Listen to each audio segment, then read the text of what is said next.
Hello, I'm Andy Agathangelo, the founder of the Transparency Task Force. The Transparency Task Force is a rather unusual organisation. We are a certified social enterprise. We have a formal mission statement. That mission statement is to promote ongoing reform of the financial sector so that it serves society better. One of the reasons I think the Transparency Task Force is unusual is that we truly are a consumer organisation. We're not here to represent the interests of the financial industry. On the contrary, we're very aware that what we want would come at the expense of the industry. What do we want? We want the industry to be more transparent, more truthful, more trustworthy. Of course, for the vast majority of organisations and the vast majority of individuals within the financial sector, being transparent, truthful, and trustworthy just comes very naturally. It's what they are. But the harsh reality is that not all of the sector is like that. Ultimately, we believe the financial industry behaves according to the regulatory framework that is governing it. And as some of you have heard me say many times before, when I first started the Transparency Task Force back in 2015, it really was my view that the Financial Conduct Authority was a great big part of the solution. That is no longer my view. I'm now of the view that the financial regulatory framework that we have in the UK and arguably in many other parts of the world is actually a big part of the problem. As a result of that, folks, we have found ourselves spending more and more time and more effort and more of our very limited bandwidth trying to influence the way the regulatory framework functions in the UK. There are many areas that I would think of as hotspots, areas within the sector where there are huge points of friction in the system. And without a doubt, the tens of thousands of individuals who have suffered as a result of the malpractice, malfeasance, misconduct, mis-selling by the financial sector, particularly the banks. These are the people who are suffering terribly because of the asymmetry of information and the asymmetry of power between them and the organisations that have in some way harmed them. And what we find in general terms is that rather than the regulatory framework being the life raft for those sorts of people, in so many ways the regulatory framework actually makes things worse. And I think one of the biggest failings of the regulatory framework is when it fails to do what it ought to do. Our primary conduct regulator in the UK, the Financial Conduct Authority, has an objective given to it by Parliament, which is about providing an appropriate degree of consumer protection. And there are so many instances where that really hasn't happened. We're going to be talking about the Business Banking Resolution Service tonight. And we're going to be talking about mediation, and we're going to be talking about tribunals. We've spoken about the Business Banking Resolution Service before in quite some detail. Tonight, ladies and gentlemen, you're going to be hearing from Andy Keats. Andy's been very close to the Business Banking Resolution Service. He's very aware of how it operates and how it functions and, if you like, what makes it tick. And Andy's going to be sharing with us tonight his thoughts about the Business Banking Resolution Service in generic terms. He won't be talking about his own case as such. He'll be talking about the general flaws within it. And he might share one or two things about his own case as well, if he chooses to do so. The reason we're talking about the Business Banking Resolution Service is because many people, including me, I'm happy to go on record, think it has been an abysmal failure. When you think that its original purpose was to provide meaningful numbers of people with redress as a consequence of the malpractice, malfeasance, misconduct, mis-selling that they may have experienced from the banks. The Business Banking Resolution Service was supposed to be independent. We don't believe it is. The Business Banking Resolution Service was supposed to have a sensible eligibility criteria that would make it reasonable for people who've been harmed by the banks to get the redress that they deserved. We don't think the eligibility criteria has been applied effectively. And the net result of all this is that a tiny fraction of the people that ought to have been looked after by the Business Banking Resolution Service haven't been. We don't think it's fit for purpose for many reasons, including the very important one I'm about to mention. One of the stated objectives of the Business Banking Resolution Service was that it should rebuild trust and confidence between the banks and businesses. It really hasn't done that. It really hasn't done that. We still have far too many people who are absolutely convinced that the Business Banking Resolution Service has simply been a mechanism through which the banks have found justification for not making payments. Here I am, folks, talking quite plainly and quite openly about how I see things here. And I'm going to share with you the simple, harsh reality that if you speak out, you make yourself exposed, you take risks in doing so. And it's up to every individual on the session tonight to make a decision about what you do and don't want to talk about, what you are and aren't happy to say. We're all individually accountable for what we say. We know that. I'm happy to go on the record to say that the Business Banking Resolution Service, from my point of view, is seriously challenged by a mountain of evidence that suggests it's not independent. The eligibility criteria is inappropriate and has been inappropriately applied, and that it has failed to deliver a meaningful number of redress solutions, and that it has also failed to rebuild trust and confidence within the space between banks and businesses. Now, everybody's got their own point of view, and honestly, genuinely, is not for me to suggest to anybody what the right point of view is, but I take my sort of, I guess, inspiration, if that's the right word. I get my sort of inspiration from this kind of thinking. A very famous quotation, I know you've probably seen it before. Robert F. Kennedy: every time we turn our heads the other way, when we see the law flouted, when we tolerate what we know to be wrong, when we close our eyes and ears to the corrupt, because we are too busy or too frightened, when we fail to speak up and speak out, we strike a blow against freedom and decency and justice. And ultimately, the decision about whether to speak out or not is a purely personal one. It's a purely personal one. To my mind, it takes me all the way back to, you know, being 6 or 7 in the playground at primary school. You know, if your mates are being picked on by big bullies, then you either stand up or you stand by.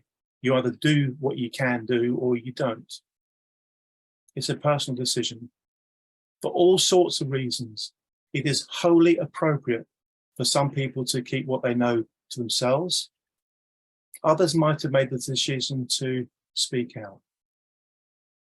On that note, I'd like you all to please, very, very warmly welcome our next speaker, Andy Keats. Andy Keats is somebody I've known for a few years now, and you know, day by day, week by week, month by month, my level of respect for this individual has gone up and up and up and up and up. And I have to tell you that for reasons that will become very self-evident, I'm really, really pleased that Andy is part of the community that we're building here, that's all about shining a big, bright light on what's been going on at the BBRS. Yeah. Justice Lewis Brandeis, sunlight is the best disinfectant. Sunlight is the best disinfectant. And here, lighting things up for us is Andy Keats. Can you please show your appreciation for what Andy's about to say? Mr. Keats, please take yourself off mute, dive in and speak from the heart as you wish to. Thank you, Andy. Okay, hello everyone. I think most of you know me, but for anyone who doesn't, I'm Andy Keats. I'm the CEO of SME Alliance. I'm also Tim from way back in 2007.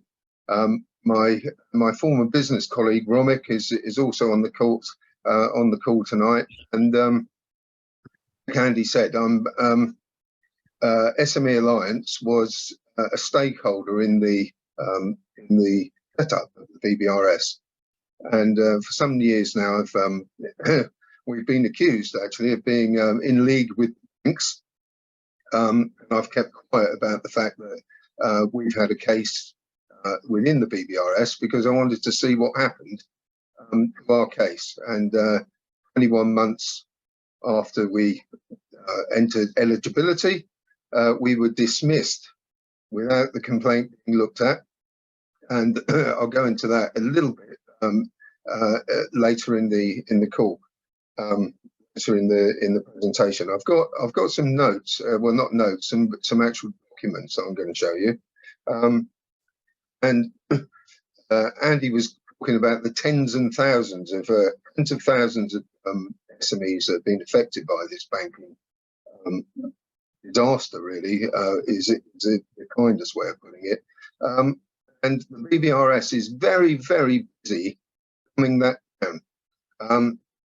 And I'll show you a little bit of an email that we sent to the TTF on Friday last week by the BBRS later on. It demonstrates exactly how they're trying to dumb this down as if nothing really happened, because they're aware that there are virtually zero, and I'll show you later, seven actual cases that have been deemed to be eligible for the historic scheme.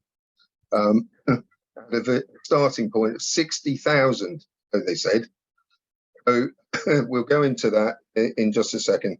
What I want to do is deal with, first of all, with the way that I'm basically coming out now as a whistleblower, as someone who was of the setup of the BBRS. I've been very careful not to say too much because I'm sworn to not secrecy, but it was all supposed to be confidential. I think it's time that this is well exposed, for want of a better word. So tonight I'm going to tell you how and when the eligibility rules were changed, and whether or not and the fact that the SMEs weren't involved in those changes and didn't know anything about them. And I'll show you why we didn't know anything about them. I'll show you the eligibility numbers that the BRS own website tells you what's eligible and what isn't. I'm going to say what the BBRS itself has said to the TTF about the numbers, and say why, and tell you why I think that that's really important and it's something we need to get to the bottom of.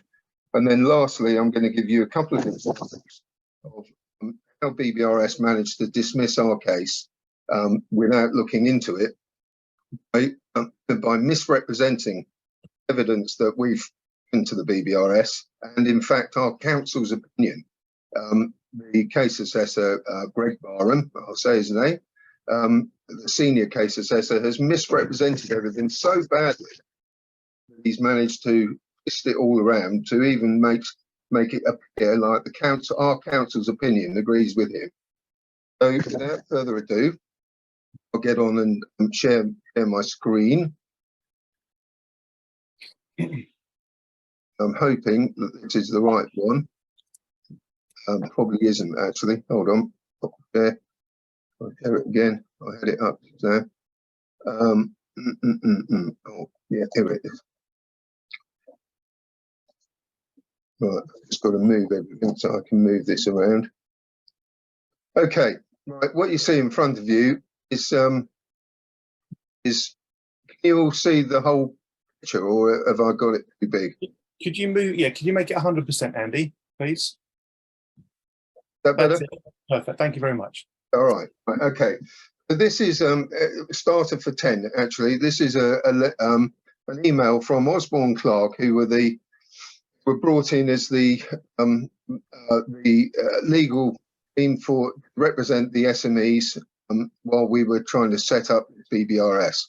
And on the 22nd of April 2020, I'll go down to the bit that I need, and here they say basically they're talking about starter for 10 pack is going through the banks and the BBRS, and this is what they say on the 22nd of April 2020 about the date when the business has to be assessed for its financials. It says eligibility to be assessed at act or omission date or date of complaint. Those were the two. Those were the two choices, and obviously, it's obvious that you do it by the date of act or omission. However, they said this further consideration needed, with the majority of the banks preferring the date of act or omission, and the minority preferring date of complaint. Well, there were 7 banks. Majority has to be 4 or more. The minority has to be 3 or less. The BBRS prefers the date of act or omission, and OC's preliminary comments are that we have a preference from the cases we've seen, and they say the date of act or omission seems the most logical. Of course it does, because it's similar to the accruing of a cause of action. It's when a cause of action starts, and is the same as was, although it needs to be expanded to include behaviour more generally. And what they mean by that is that the whole thing needed to be expanded to not just to banking services or banking products, but to banking conduct more generally, which, funnily enough, is what we've fallen foul of. So I'll explain more about that in a minute. But essentially, the eligibility to be assessed at the date of act or omission. Now, that was agreed by everyone, and obviously agreed by us at the time, the SME reps. And we all know what happened next. What happened next was I'll just get down to the end of this so that we don't look at it anymore. What happened next was that the BRS changed was changed, let's put it this way, not the BBRS necessarily, but it was changed from act or omission to the date of complaint. It went out. I saw it on a pilot case, and I complained about it. My complaint was upheld immediately, and it was all supposed to have been resolved. Of course, it wasn't. When we went live, when the ISG signed off, it all went back to complaint again. That's what happened. So that's the first one, date of complaint. And the second one, more importantly perhaps, is the changing of the scheme rule in terms of complaints that were registered with the banks after the 1st of November 2009. Anyone that's been through the BBRS will know that they want to know whether your complaints were before 1st of November 2009 or after 1st of November. And the process was that, or the idea, if you like, was that if you were eligible for FOS for any reason, you should be eligible for the BBRS. This was what we were told all the way through, and this was the mantra. There will be no holes in the floorboard, no in the floorboards whatsoever.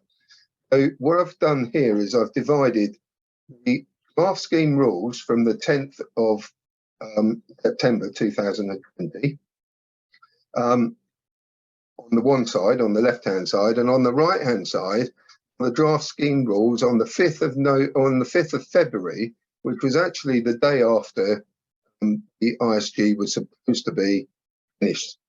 So the day after the scheme was supposed to have been signed off as independent and everything finished, but it wasn't until the 9th.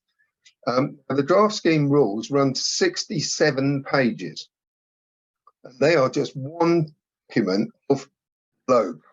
I mean, we're talking about policies and you name it, we've got to deal with it. And what you're not expecting to do is to go through every single page and every single line and every single word to see if something's been changed. What we've got here, you can see, are the historical scheme conditions, which come sort of in about page 27 or something of 67 pages. And you've got the left and the right. So there's no problem, no problem, no problem. And I'll get down to where there is a problem. I'm just showing you this really to show just how much writing there is involved in all this stuff and what's going on. So the complainant, it says here, the complainant must not have been eligible to complain about the same act or omission to the FOS. So assuming that the FOS has kicked you out, because one reason or another, it then says for complaints on or before the 31st of October, group annual turnover of at least $1 million or something else.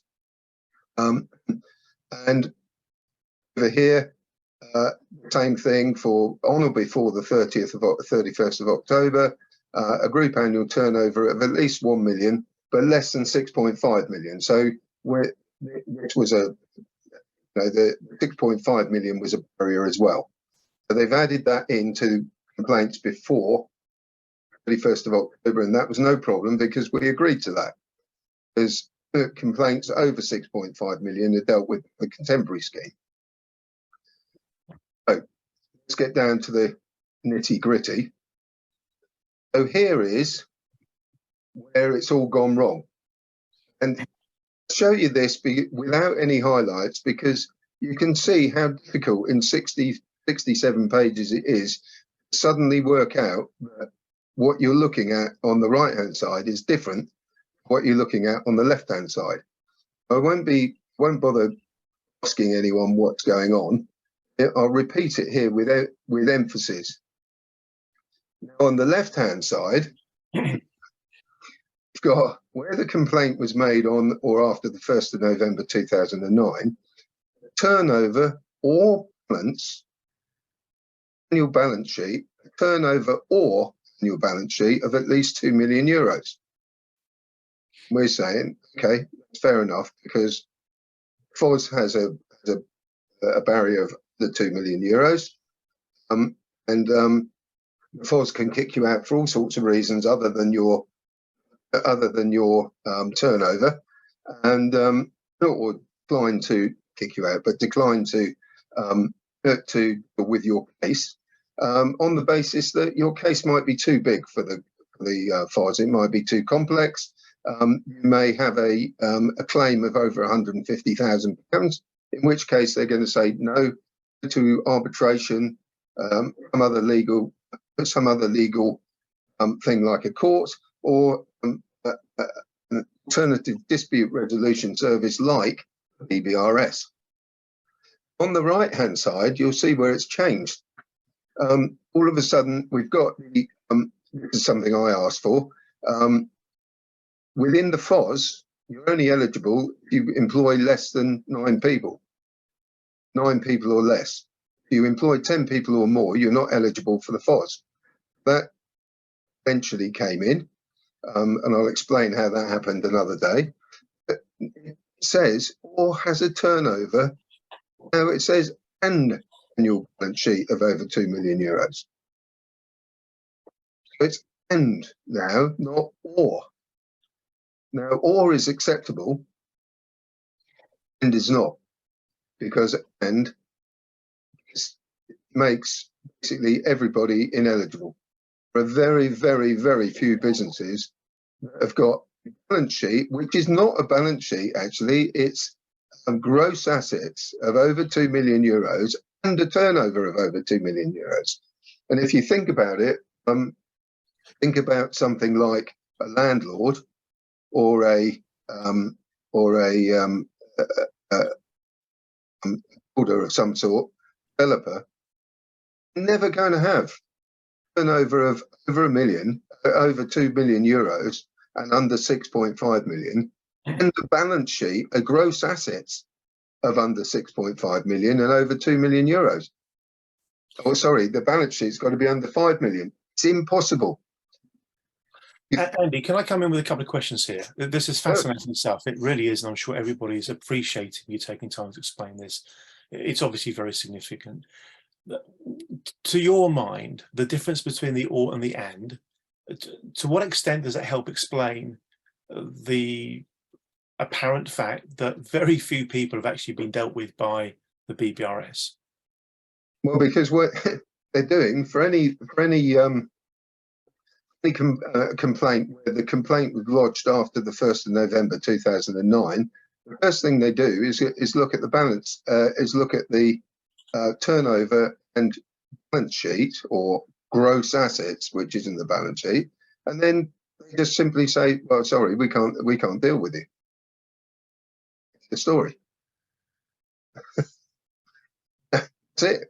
That's why so many people have been rejected on that one basis. Here's your eligibility criteria, here's your eligibility assessment. You're out.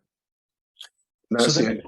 So the next question, Andy, is this: given the significance of the difference between the two scenarios you're describing here, given the significance of that, why didn't the people representing the SMEs say, that's not good, we can't tolerate that, it means so many people are going to fail the eligibility test? Why wasn't that the reaction?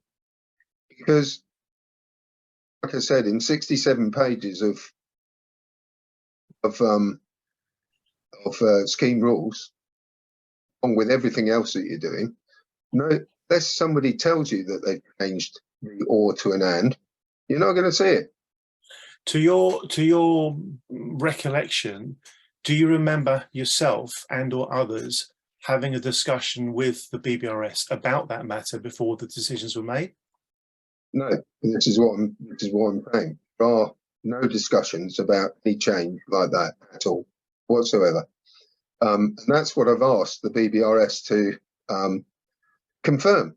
I've written a question to the BBRS this afternoon, and I said, were there any discussions within the BBRS group about any amendment of the following draft scheme rules from or which was acceptable to and which was and is definitely unacceptable, and which rules out the eligibility for most, if not all, complainants from 1st of November 2009 onwards.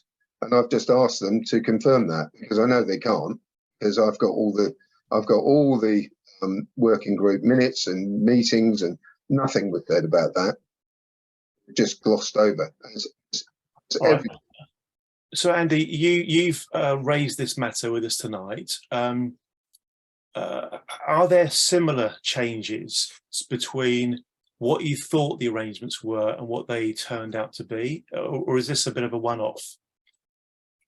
No, there are lots of changes all over the place. The website, all sorts of things were changed ad hoc, and we were busy trying to mop them up and change them back and understand why they've been changed, and this was going on all the time. And we caught everything we could catch, and these things slipped through, and they were never discussed. And that's where I am now, because if you add everything together,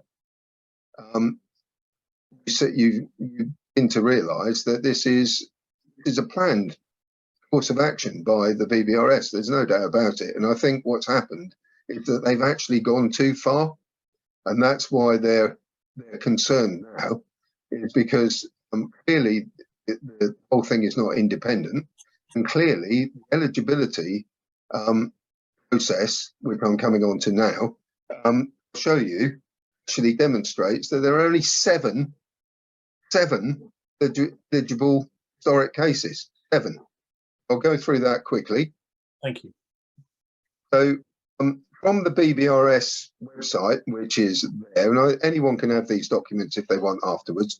It claims there are 515 historic cases and contemporary cases 182.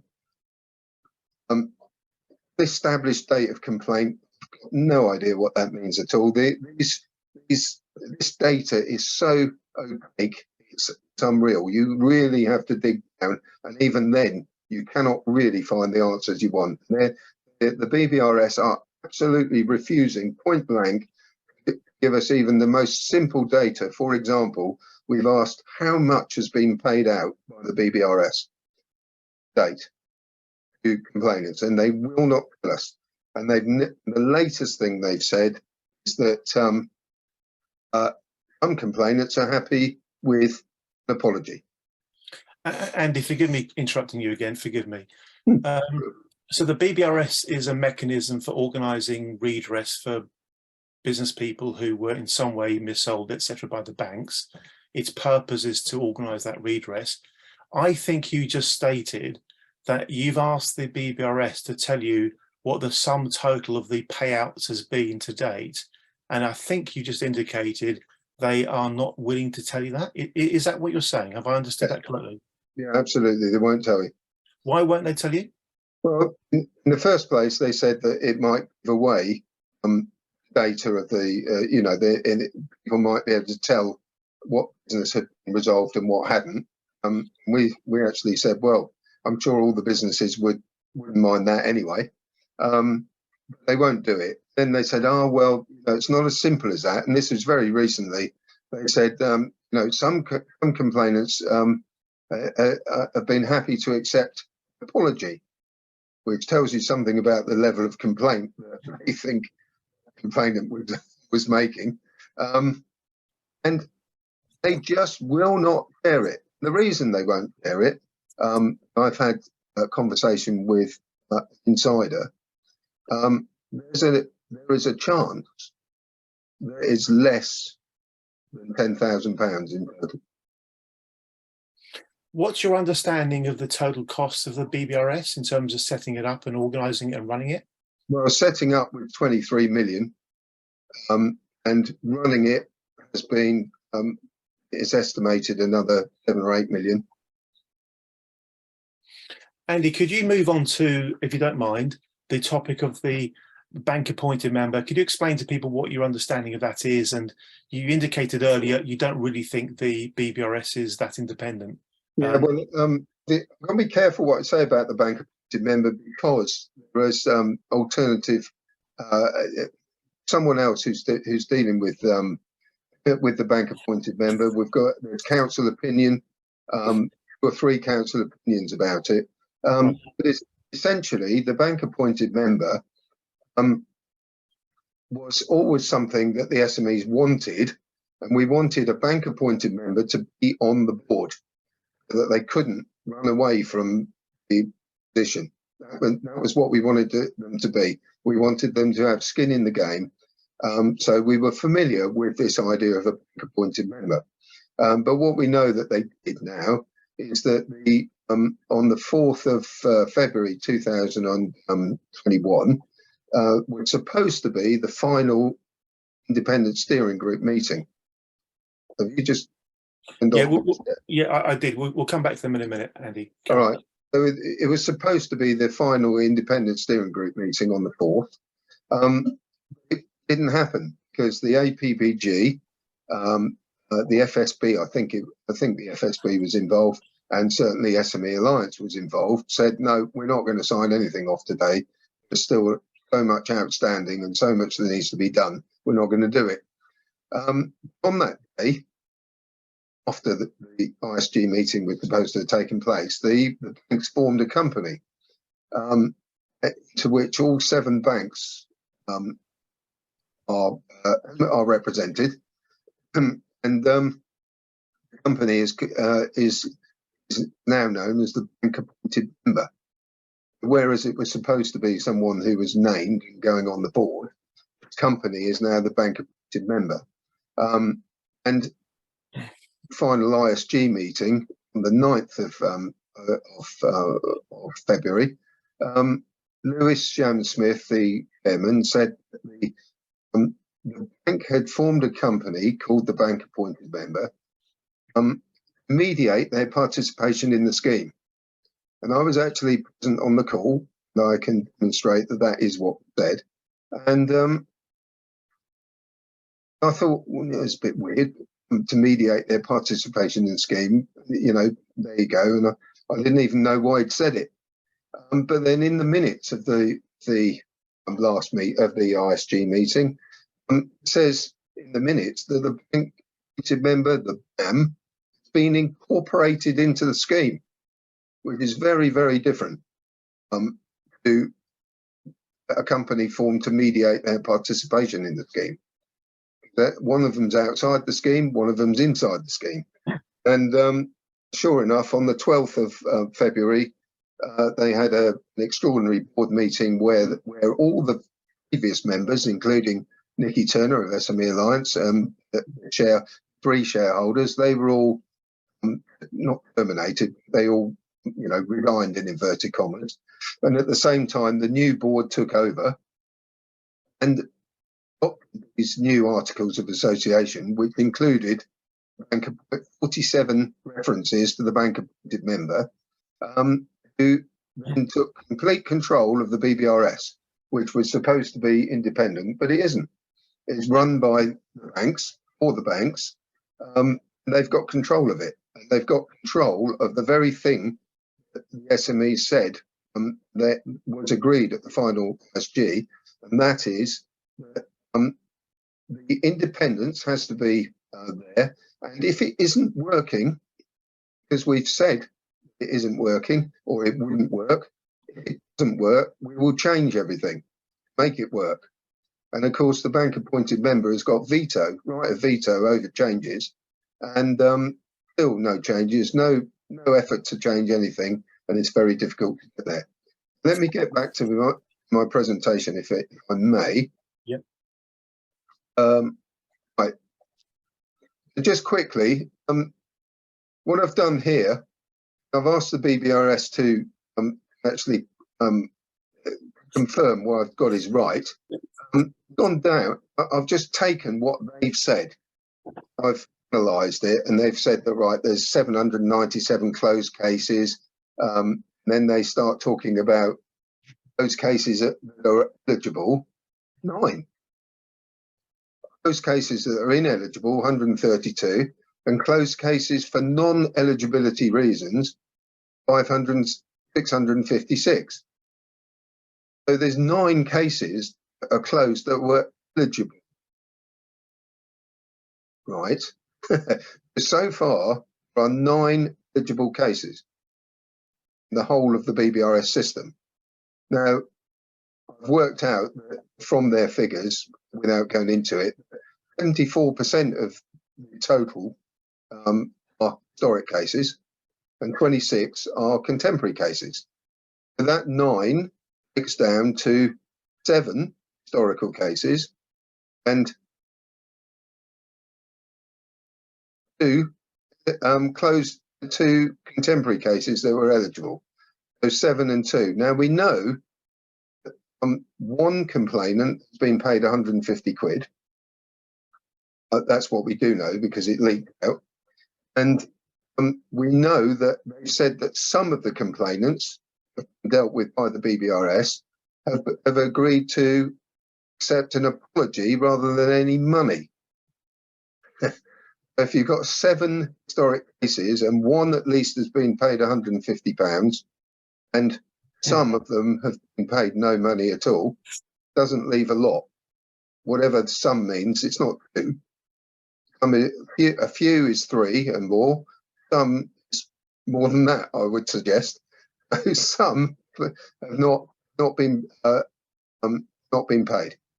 That's where we are with this, and we've got 7 historical cases now. Now I come on to the penultimate part of this presentation, if you like, and this is the TTX email from the BBRS to the TTX last Friday on Yeah. 27th. When Andy refers to TTX here, I think you're referring to TTF, aren't you? Oh, sorry. Sorry, I put TTX. no Sorry. worries. No worries. Transparency Task Force. Okay. So we've said a number of things, but this one I picked up in particular, and the reason I decided to start allowing my information to be widely known tonight, which is the start of it. The second thing that the BBRS did was basically threaten this meeting if there's anything in it they don't agree with, or that they feel is derogatory to them, or however you want to put it, they're reserving their right to take legal action. That's what you call SLAP, I think, which is, remind me, Andy, it's a strategic litigation against private persons, I think. Yeah, strategic litigation against private persons that stand up against you, called a SLAP. Anyway, going back to the presentation very quickly, Friday, this is in terms of numbers, and this is where I think we've actually got them over a barrel. So you suggest the BBRS's central purpose is to handle fairly meaningful number of cases. That isn't the purpose at all. The purpose set out by the Chancellor, I think I've got it down here. I put it, yeah, I've got the Chancellor's letter down there. I'll come to that in a second. Right, they say, and you point to the original estimate of 60,000 cases were in scope. Well, they definitely were saying 60,000 cases, because I've got it next bit. PIR2, which is the post-implementation review 2, and the original assumptions about the numbers and complexity of the cases have been overestimated. They're now saying that the complexity of cases, which we all know are very complex, don't we, Kat? I'm called a cat. You can nod if you like. The cases are complex. The BBRS are trying to make them out to be not complex now. They say, as the BBRS team has long asserted, they haven't long asserted this at all. It's been quite recent. And in 2020, in July, I did a report, suggested there would be 600 to 1,000 cases that would be registering with the BBRS, most of which I said would be ineligible based on the eligibility criteria, even then. And that's before it got changed. And I said there aren't any others apart from those in the excluded schemes, which I discounted anyway, like the RHP schemes, the RBS GRG schemes, which are supposed to be independent, which are excluded from BBRS. So the BBRS kicked that out. They got a couple of analysts in, they paid them, had a look at my report, said, no, it's, forget it, still 60,000. So we carried on. So just to put that in context, the BBRS said that it would take average of 1.8 days to resolve each case. 1.8 days to resolve each case, which I said, no, more like 1.8 years, and everybody laughed, and here's what I've said.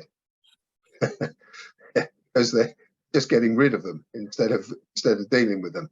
But anyway, to carry on, they say, indeed, research we commissioned more recently from East Business School, and there are only 14,000 eligible cases, of which we would expect to see 1,200 to 1,400 register with the BBRS. Well, first of all, you've got to say, why would you only see 10% or less of the eligible cases when the businesses that are complaining have basically lost their business as a result of malpractice by the banks? Why would only 10% of them bother complaining? So, to carry on, Lewis Shan Smith said in the BBRS seminar on the 16th of June 2020, on the best information we have, we think there are probably around 60,000 eligible cases. This is still up on the BBRS website. And you can see here the 10% says an ombudsman, because he was one, they traditionally or typically see around 10% of eligible cases, from being 6,000 historic cases. I think it would be more than that, because the levels of cash, levels of money, and the kind of levels of distress, as well that has happened for so many people. I think the kind of quantity involved in terms of the detriment, but also the kind of detriment in terms of what people have gone through over those years, I think we will see it at a higher percentage than 10%. That's what he said. Coming back to the beginning, the Chancellor said, I would on the 19th of January 2019, I would appreciate reassurance that you will work with the banks and those running the scheme, writing to UK Finance, ensure that each case that a business seeks to bring to the scheme is considered properly and carefully. If it transpires that the scheme is not bringing resolution for a meaningful number of complaints, and as such is not going to achieve its objective of bringing closure to past complaints, then I would expect there to be further discussions around the scope and eligibility of the backward-looking scheme. If you compare that to what they've said up here, central purpose is to handle fairly a meaningful number of cases. It's not what the Chancellor's saying, and I'm sure it's not what you said, Andy, is it? No. I presume it wasn't. Sorry, I was distracted then by something else, Andy. That's all right. Right. What I want to know is, most importantly, what I want to know, and this is where I think we've got them, is what terms of reference were these business schools given for the BBRS? Make this assumption that or to make this research, or to come up with this research, that there's 14,000 eligible cases. How did the Bayes Business School achieve the following? How did they understand whether the bank complaints were unresolved? Understand when the business first complained to the bank? Understand the turnover and gross assets of the complainant business at the time of the complaint? Because they'd need all that to suggest that there were 14,000 eligible complaints. I've said, I think this is all total nonsense that has to be uncovered. The reality is that I think this business school undertook some research to discover how many SMEs complained to banks in a set period. They applied some sort of logic to determine the possible number of unresolved complaints. And if I'm correct, it's completely useless for determining BRS eligibility. Why did the business school believe that only 8 to 10%, 14,000 identified SMEs, would complain to the BBRS? BBRS is so far silent on this point, but I've asked them. The reality is that there are only 7 complaints that registered with the BBRS are eligible for review according to the BBRS November 2023 data. 2022 data.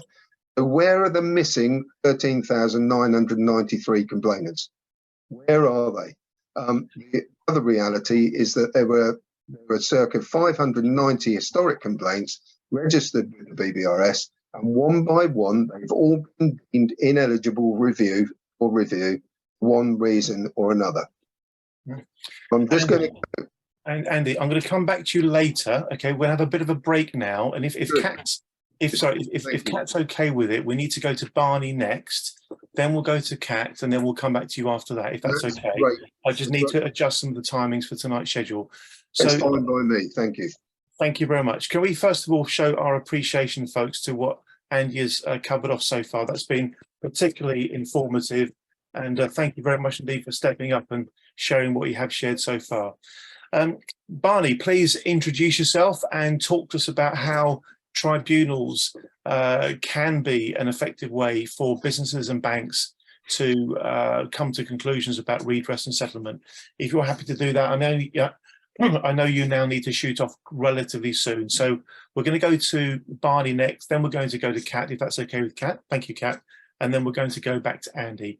Barney, over to you, sir. Please take yourself off mute and introduce yourself, and we'll go from there. Thank you. Thanks, Andy. Nice to meet you all. So I'm Barney Reynolds. I'm a lawyer in the city advising financial institutions, essentially in the wholesale markets, not retail. And I've been asked to stand in by Richard Samuel, a barrister that I know many of you know, that I've been working with to produce some amendments to the Financial Services and Markets Bill that may ameliorate some of the issues you're talking about, but not all of them.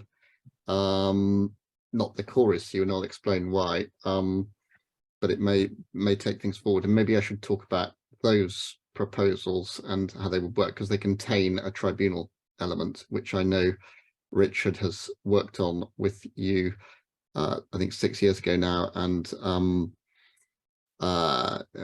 has talked to you extensively about.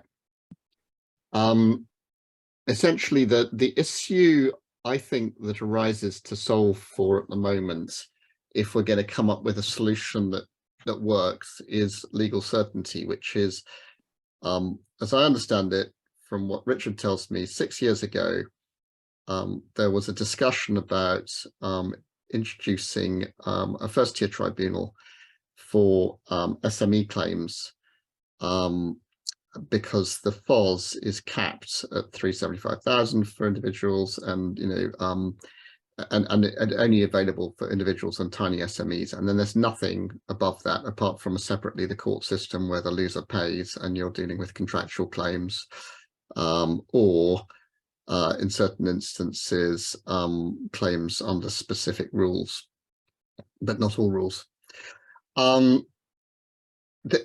Conversely, there's an issue for the industry, which is that the regulations have come to be used in an unpredictable way, so that certainly in the wholesale markets, and I understand from discussions also in the retail markets, it's not clear to the firms what they're being asked to do.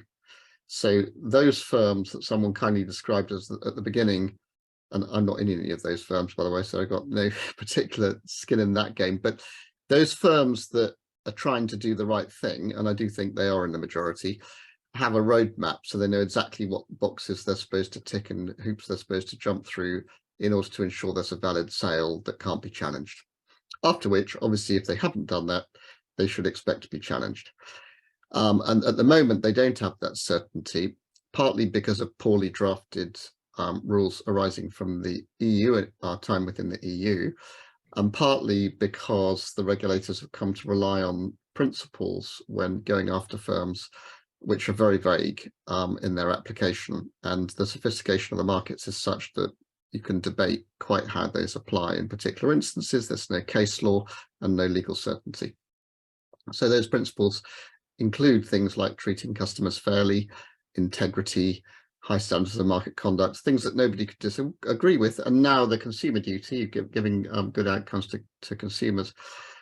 No one would disagree with those sentiments, but essentially how they apply in practice is very unclear. There's regulatory guidance, but it's pretty vague itself.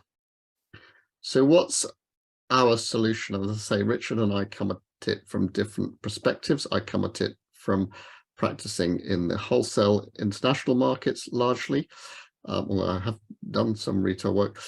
Richard predominantly from, well, he's an employment barrister of origin, and then has become an international, sort of a commercial barrister for commercial cases. But he's in practice in the employment tribunal and knows how retail claims work. So what we're proposing is basically not to change this, just I should say at the outset, the substantive law. So not to give you what I know you want, and I don't have enough an understanding to have a view as to the executability of it, but that to give all SMEs a claim in some new tribunal under the rules.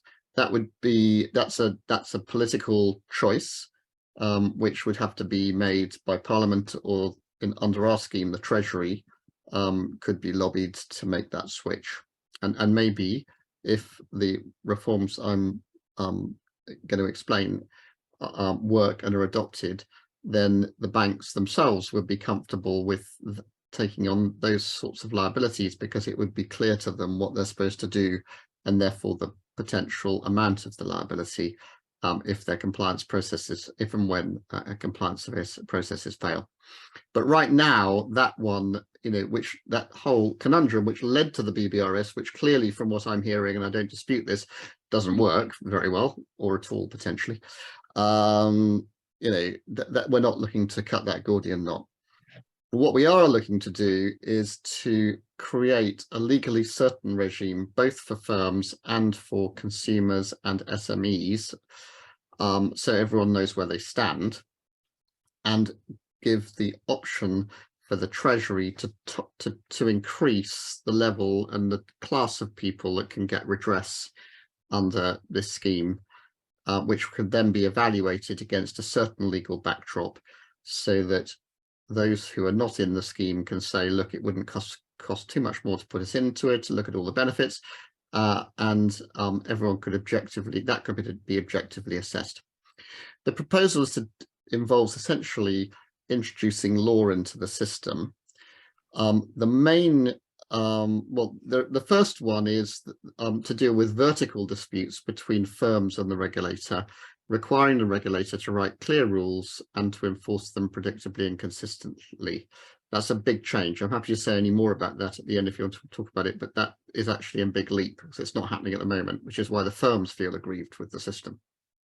They feel, many of them anyway, privately, when I talk to people, this is sort of somewhat anecdotal because it's never sort of been collated, so people don't dare say much in public, but there are a lot of people who privately feel that firms can be told to do things or enforced against in a way that wasn't entirely predictable under the rules.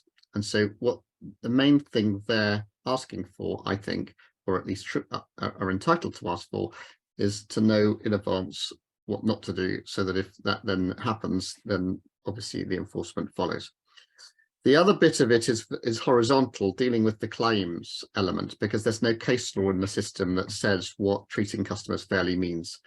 And the idea, and this is in a set of amendments tabled by Lord Lilly in the House of Lords and going through Parliament now, they're being discussed tomorrow, there being 2 sessions starting tomorrow, during committee stage in the House of Lords, and I'm hoping that they get traction. The idea is that there'll be a new first-tier tribunal, which would hear either directly claims that would have gone to the FOS, the Financial Ombudsman Service, that is, or appeals from the Financial Ombudsman Service, either by the complainant or by the firm. But that would be under the law, and that would create precedent. And that would be under the law that includes the regulations and the principles. So that would include treating customers fairly, the consumer duty, integrity. And very quickly, rather like in the Employment Tribunal, which Richard has huge experience of, you get case law which sets out for everyone a bright line test, or a pretty bright line test, of what side of the line things fall in terms of whether something's been solved fairly, with integrity, or not, or the consumer duty has been satisfied. And obviously that case law then provides something for people to say it's either adequate or inadequate, and they can go and complain about it. And the regulators can, in fact, the other thing is the regulators can then tune up or down the test under their rules. And they obviously have a consumer protection objective, which is pretty broad. And they have various other objectives as well. In order to make that work, at the moment, the Financial Ombudsman Service doesn't apply the law. It is told to decide what it thinks is fair and reasonable, having taken into account the law. The problem with that is that it doesn't produce any precedent of any value, because it can decide the opposite on identical fact situations, and or seemingly identical fact situations. And also, if the Financial Ombudsman is left deciding what's fair and reasonable, and then you have an appeal to a tribunal which applies the law, you could get different results. Now, in the tribunal, just to be clear, the user pays rule is removed, so it's free. I don't think people for financial claims largely would need legal representation. employment tribunal, 45% of cases are people on their own. A tribunal is inquisitorial to some degree. I mean, they're there not just to hear the arguments presented to them and make a decision, but to say, well, I think there's a point here. Can you tell me? And they would talk to the firm in this regard. Can you tell me more about that? The Ombudsman Service on this proposed set of amendments would then apply the law. So the fair and reasonable test would be, sort of rider would be removed, because the Ombudsman would be able to apply the principles which already have an obligation of fairness in them, which include the duty to treat customers fairly. There's also the Consumer the Consumer Protection Act, which provides certain additional fairness-based protections as well. So the idea of this is to put people back in the position they're in now, but applying the law, which will give clarity as to what the law is, which will then allow arguments to be made about the implications of expanding the class of claimant and raising the cap. And those two, obviously, we appreciate fully, are massive points. But if we address those now, it's going to completely confuse this, and in our evaluation will mean that we won't get anywhere. We may not anyway, we hope we do. But the main purpose of this is to introduce the law, which means that everyone knows what they're arguing about. In order to put, and when people can point to what they're arguing about, then progress can be made in saying, well, this line is too far over to the left, you've got to move it to the right, or vice versa, or whatever it is.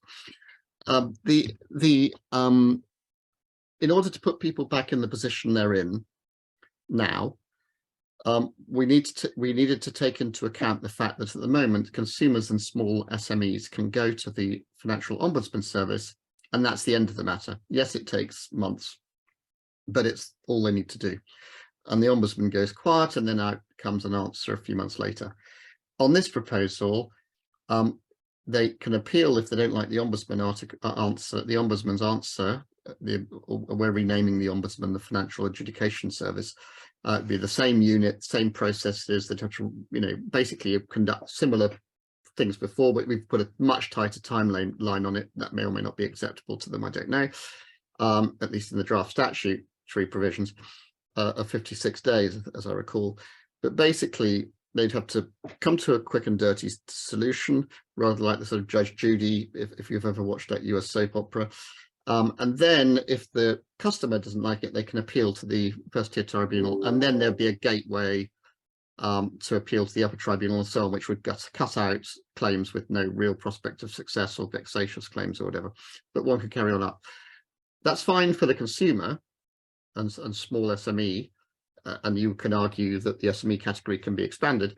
It's not fine if the firm appeals up, because at the moment there's no ability for a consumer that's just been handed £375,000 to be hauled into another process to hand it back again. So in order to put them back in the position that they're in at the moment, the first tier tribunal can set conditions for people to come and have their case heard. If it's the firm, to take a case from the Financial Adjudication Services, it now will be, if these amendments are accepted, and get it properly heard again in the first tier tribunal. First tier tribunal, of course, creates precedents, and the key thing for the firm in our evaluation, and what we're hearing is this is correct, is not the £375,000 or whatever the cap ends up being, it's the precedent. So they want to know what they're supposed to do in the future, so that they can do that and then feel confident that they've satisfied their obligations. So for them, the tribunal may say, well, first of all, it can say, if you win, don't go after the consumer for the money back, just leave them with the £375,000. And secondly, pay any costs they want to incur. If they want lawyers at this stage, you want a precedent, have a properly argued case. And if the consumer says, look, you know what, I've already got my £375,000, I don't actually mind about the precedent, you guys go on and argue about that, then the first tier tribunal could say, well, I want a consumer organisation to come and put the consumer side of the argument so that there's a properly argued case and you get a proper precedent as a result of that. So the upshot of this is nobody's substantive rights are changed, in our view. It is quicker because if our statutory deadline's been accepted for the FAS, we'll see. You get law, you get precedent. About 90% of the cases will be determined finally in the adjudication service. It's based on a construction precedent where contractors, some subcontractors have a dispute. You can call down the adjudicator very quickly. They look up and they say, you've got to move the steel to there, or you've completed the job, now pay them. And or they completed the job, just pay up. And that 90% in the experience of the construction industry, 90% of people accept the adjudicator's decision. The 10% would go to the FTT, first tier tribunal, and then, you know, if there were something which was highly questionable in that could be appealed on up. So that's the idea. As I say, what it doesn't do, just one last time, is to solve, I think, what I'm hearing is your fundamental wish, which is to have redress in such a tribunal for SMEs more generally. And I fully understand and appreciate that. And that, you know, fine.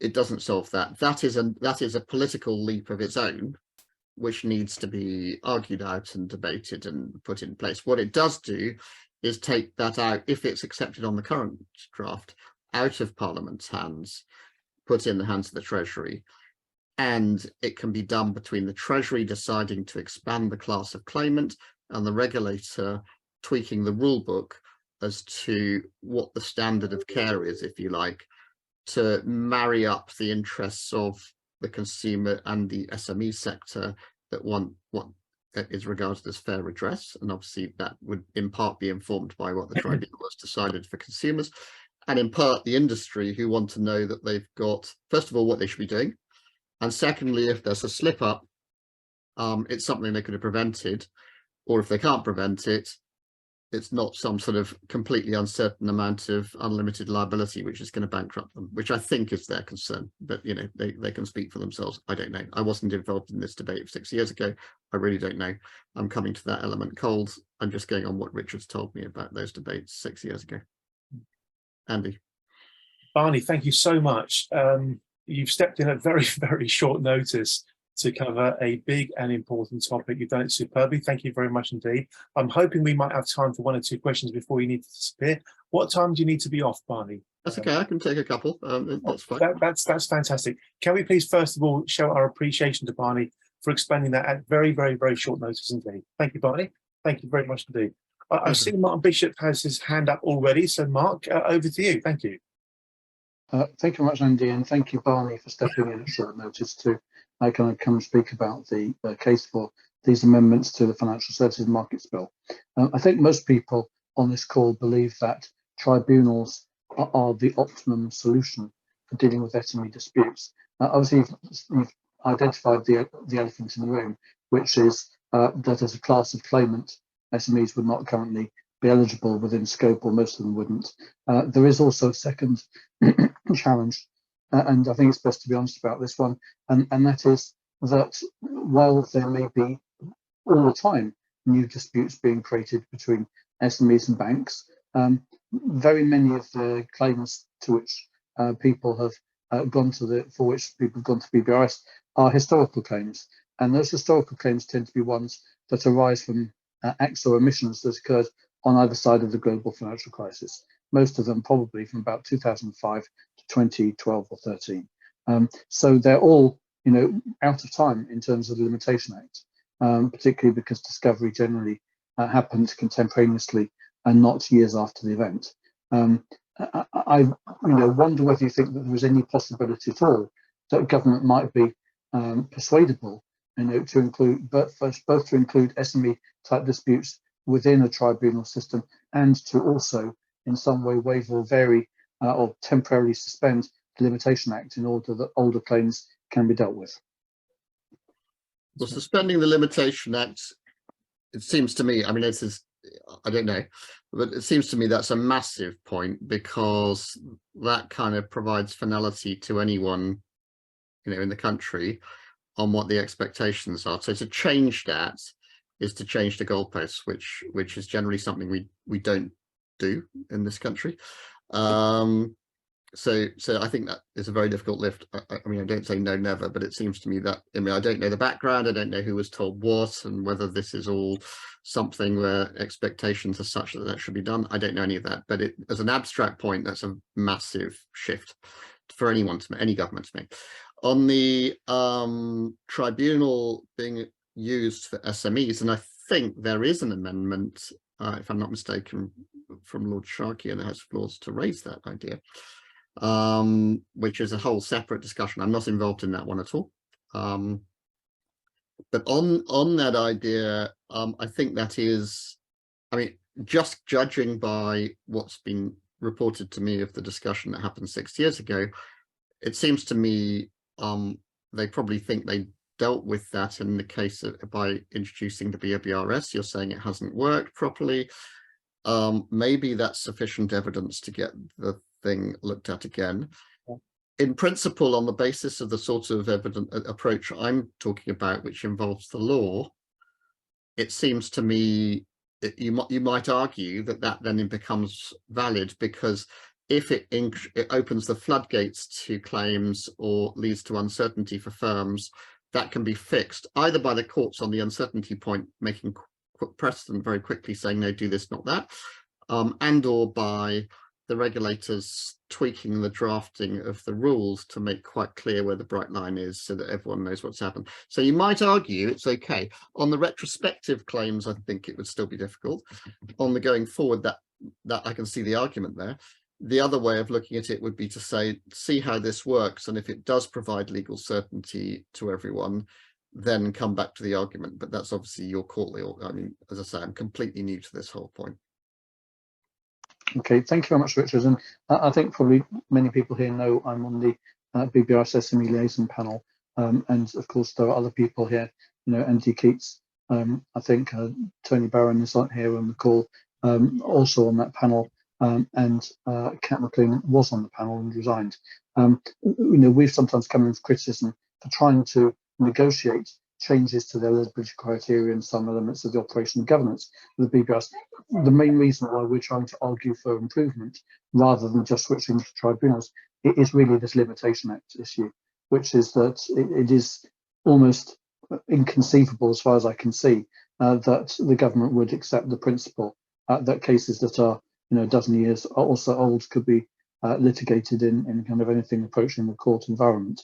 And you know, if there isn't that concession, and if we can't fix the BBRS, then the really bleak truth is that there may be a lot of people for whom justice may be unavailable. And, you know, I don't know where that will lead to in terms of, you know, what that means for our economy, because that's a lot of entrepreneurs kind of bullied out of entrepreneurship, and a lot of kind of friends and family and colleagues of those people who see those behaviours going, you know, bank behaviours towards SMEs unremedied and are pushed out of that sector as well. But, you know, it is what it is. And, you know, it may be that we're not going to get justice here. But I'm grateful to you for putting forward a constructive proposal. And I hope it can be the basis of, you know, building it into something more, perhaps by extending it to SMEs in time, perhaps increasing the threshold for, you know, the payments in time, albeit that we may find it difficult to deal with legacy cases. Mark, thank you, and Barney, thank you. We're going to be going to Kat shortly, because I want to make sure we get Kat a chance to share her slides and her talk before we get to 7:30. And of course, if anybody wants to stay on after that, it will be, you know, very, very welcome to do so. But the very next thing we're going to do, of course, is to show our appreciation once again, please, to Barney, and then we'll invite Kat to speak. Barney, thank you very much indeed. Much appreciated. Thank you for having me. Much appreciated. Thank you very much. We'll keep you posted Good luck to you all. how this story develops. Cheers, Barney. If I can help, let me know. Yeah. Thank you. Thanks, Thank you very much. Yeah. Kat, over to you. Please do introduce yourself. You've very kindly prepared some slides for this session. Whilst I'm just finding them and getting them ready, let's please do take the opportunity to introduce yourself while I get those slides. Okay. Well, I'll start by saying that, as Mark mentioned, I sat on the SME liaison panel along with Tony and Andy and Mark until May last year when I resigned, and I am not in a position to talk about that, unfortunately, at all. I might wish to, but I'm prevented from doing so. So instead, I'm going to talk about another form of alternative dispute resolution that is still that it has already been utilised in resolving financial disputes, that possibly could sit, I think, quite neatly alongside a tribunal system. Mark, I think you had mentioned that tribunals are the optimum solution, and I don't actually disagree with that, but I thought it might be useful just to go through a possible alternative that might sit alongside it. So if we can maybe just go to slide 2, Andy. And Kat's slides will be circulated, so you have her contact details if Kat's happy to receive inquiries from anybody. Thank you, Kat. So I'll just tell you a very little bit about me briefly so you understand where I'm coming from. I was an advocate, that's a barrister, for 10 years, and then I moved to become back to becoming a solicitor, in fact, and almost 15 years ago, I just moved to the firm that I was at that time, when a man called Derek Carlisle, who may be known to quite a few of you, walked into the office of the firm I just joined and asked if my firm did any work for banks, RBS in particular, because he was in dispute with his bank, who'd actually just raised proceedings against him. Fortunately for him, and as it turns out, fortunately for me too, the answer was no. We were not conflicted. This was actually quite unusual because, particularly in Scotland, we're such a small jurisdiction, so many legal firms are either on a bank panel or trying to get on a bank panel. However, we weren't. So I was assigned Derek's case, and I acted for him for over 8 years, during which time we took his case to the Supreme Court, and we established that the bank had breached its contractual duty to him because they had not provided development funding which they had contractually promised. Having won up in the Supreme Court, a bit like snakes and ladders, we were then back to the beginning again. We were sent back to first instance to sort out the issue of damages and how much damages were due to him as a result of the bank's breach. And that took a long time, a long expensive time, because we had to obtain a lot of expert reports from forensic accountants, quantity surveyors, valuers, and so on and so forth. Having done all of that, the case ultimately settled at mediation on a basis that was satisfactory to both sides. And I'm going to talk a little bit more about, not about the case in particular, but about sort of the process of getting to mediation. Over that time period, I undertook more and more banking claims, and therefore then developed a specialism in this particular area. I typically act for individuals and SMEs, the sort of Davids in the David against Goliath battles. These are often extremely uneven fights with just a total mismatch in terms of firepower and funding, critically. And so there is an undoubted need to level the playing field, whether that is via imposing mandatory mediation or building mediation into a tribunal system, or simply establishing a proper, fair judicial tribunal system. But I think, you know, it is very important that the playing field is leveled, and it is clear it is not level at the moment. So if we could go to the next slide, please. So what makes mediation different from a variety of different dispute resolution processes is often thought of as similar to other forms of what we call ADR, alternative dispute resolution, but it is actually very, very different, both in terms of how the differences between the parties are approached and considered, and also how settlement might be achieved. I think the critical thing to understand about mediation is that there is just no Judge Judy. There is no judge, there is no decision maker. Instead, the appointed mediator acts as a negotiator, hence the picture of Nelson Mandela, who's probably the world's most celebrated and successful mediator. So a mediator is appointed partly as a neutral buffer, but very much in an active role. It's a mediator's job to work with both sides to try and bridge the gap between them. I've done presentations like this in the past, and I've sometimes included slides showing the famous scene from Christmas Day 1914, where the Germans and the Brits came up they emerged from their trenches, because mediation can often feel very similar to this, encouraging parties to let go of entrenched positions and to view things slightly differently. So we can have the next slide, please. How in practical terms does it work? The short answer is that actually every mediation is different, and therefore will play out differently because it's such a flexible process. There's no set formula or system or protocol that has to be used.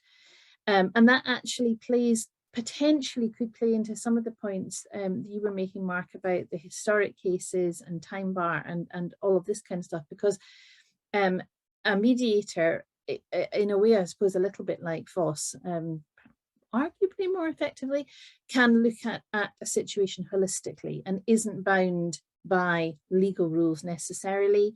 And sometimes other factors can be just as important, whether it's continuing relationships or reputation. There's a whole variety of things that can go into the mix. So it is possible, for example, to resolve a case that otherwise would historically be time barred. So some of the sort of key characteristics, it's really quick. It can be arranged within days or weeks. If both parties have agreed to mediate, it's really just as simple as coordinating the diaries of the mediator, the parties, or whoever's going to be attending on behalf of the parties. And if you have solicitors or counsel involved, then those diaries too. I'll come back to that. There will probably be a few kind of dates along the way. There's quite often a pre-mediation meeting or call just to discuss the sort of logistics, dates, what documents are going to be produced or given to the mediator. And the mediator will usually ask for a written summary to be prepared by each side, just setting out the issues from each side's perspective. In terms of having solicitors at mediation, I have been at many mediations representing clients. So it's quite common to have solicitors, indeed sometimes counsel mediations, but it's absolutely not essential and not required. It's perfectly possible to go to mediation just yourself. You don't need to have legal representatives there. Cost, it's very cheap by comparison. In Scotland, our legal court costs and indeed our fees tend to be a lot less than in England, but even in Scotland, by comparison with the cost of going to court and mediation, the cost of mediation is a drop in the ocean. It's just a fraction of court costs. So typically, each side bears half of the cost of the mediator's fee. That's not a rule that's set in stone, but that's generally how it tends to work. It's likely to be a few £1,000s, but probably not more than that, the mediator's fee. And then beyond this, the only additional cost that would really be incurred would be cost of solicitors or counsel, if you're having solicitors or counsel present. Mediations are confidential. This means that the discussions that take place during the mediation, as well as the detail of any resolution achieved, can't be made public.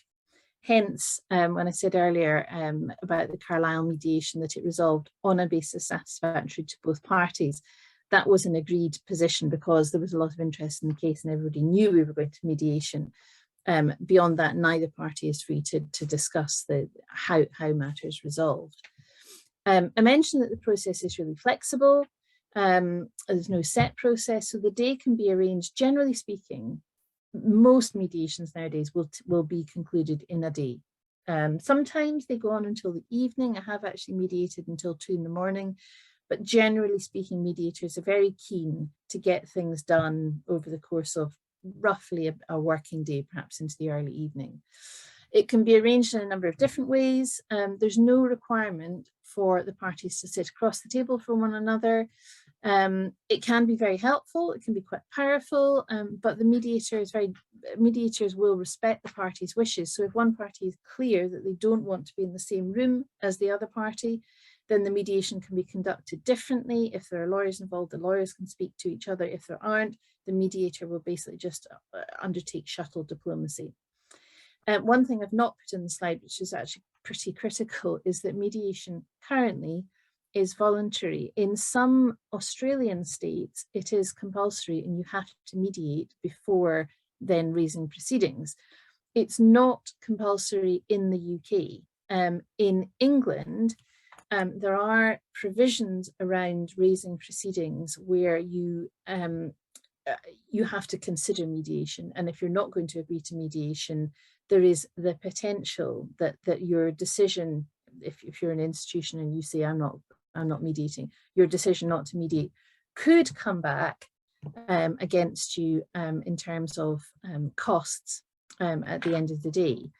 The position is even worse in Scotland because we don't even have that provision, slightly wishy-washy though it is. So in Scotland, there's absolutely no way in which you can compel parties to mediate. On the flip side of that, however, is that if parties have agreed to mediate, they're not just ticking a box and going through the motions. So if parties have agreed to mediate, they generally are there in good faith, even if it's a sort of, an SME and a bank.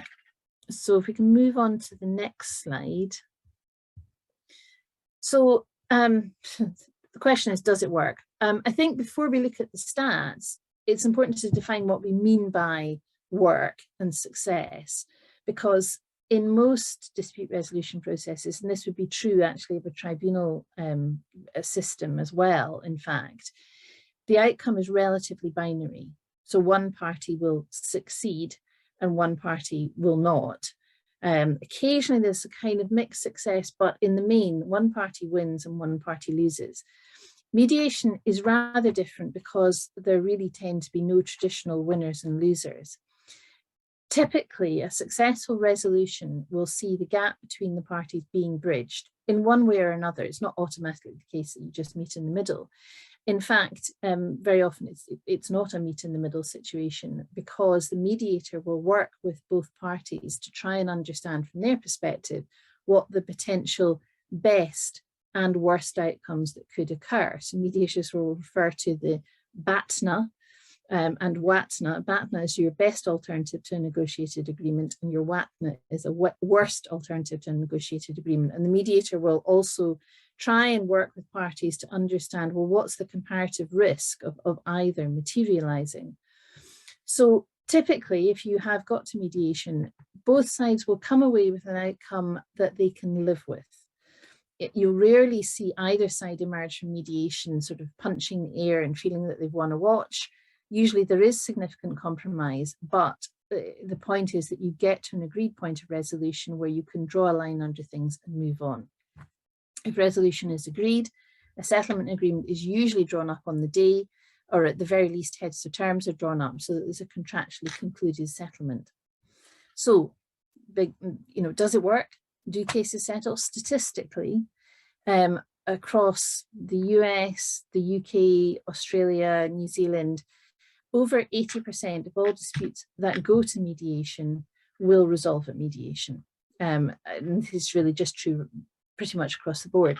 I've been mediating for about 20 years, give or take. I qualified as a mediator in 2006, although I would say my mediation experience is probably more in the realm of, I have mediated as a mediator, but I've also attended a lot of mediations on behalf of clients, representing clients. I used to be able to say I have never been in a mediation that did not resolve at mediation, and then we had one case that just didn't settle, which was really frustrating. But I've only ever been in one mediation where resolution was not achieved. So in my experience, mediation is extremely effective in getting parties to a point where a line can be drawn and everybody can live with the result. So I've seen one or two comments that probably lead neatly on to the next point I was going to make, which is, well, do banks mediate? And my experience is that yes, they do. They will and they do mediate. However, the Carlisle experience is perhaps a little extreme, but it gives you a flavour of when banks will mediate. In the Carlisle case, proceedings were raised in 2008 and we mediated in January 2017. So it was a long time. And indeed, we went all the way to the Supreme Court. We effectively we won on liability. So we won the big principal issue. Was the bank in breach of contract? Yes or no? Yes, it was in breach of contract. That was in March 2015. So it took almost 2 years before we got to mediation.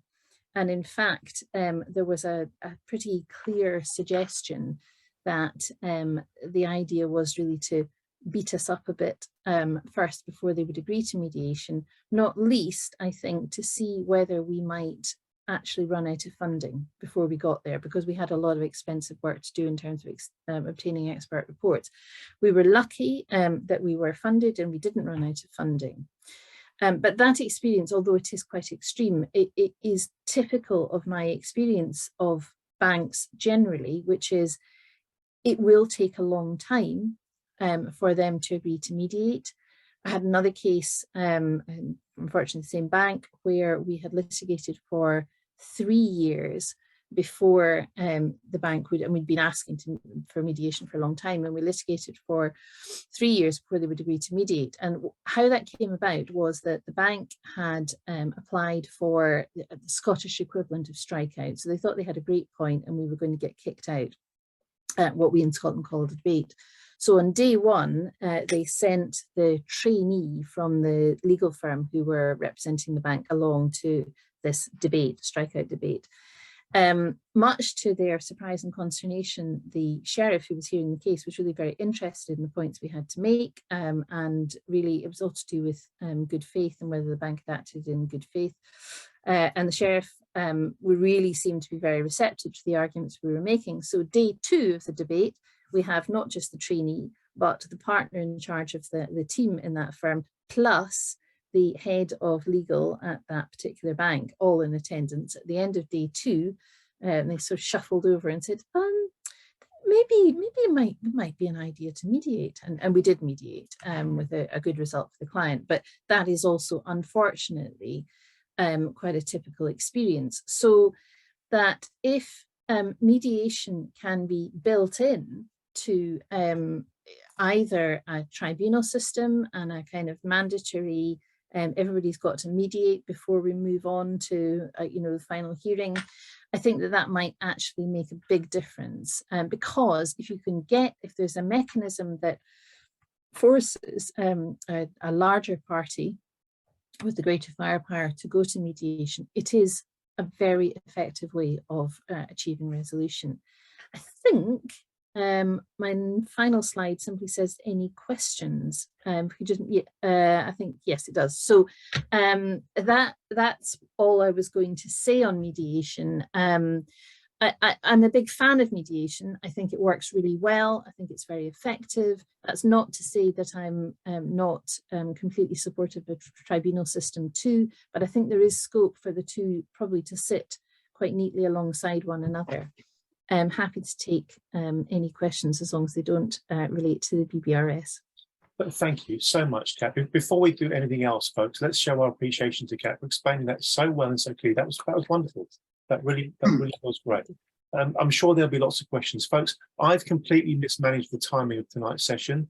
What I propose we do is we're going to run through for those that want to stay, you don't have to, but for those that want to stay, we'll keep this session going until 5 to 8. Okay, so you've got roughly 20 minutes or so to get the most out of the balance of the time that we've got. I'm going to be quite greedy. If you don't mind, Kat, I'm going to put the first question to you. Sure.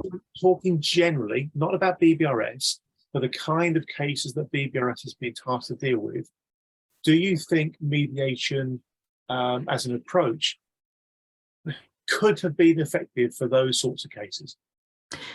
Yeah, I do, in as much as mediation can be effective for pretty much any case. I mean, a lot of the cases that I have mediated have been financial disputes, and sometimes they've been really very complex and complicated.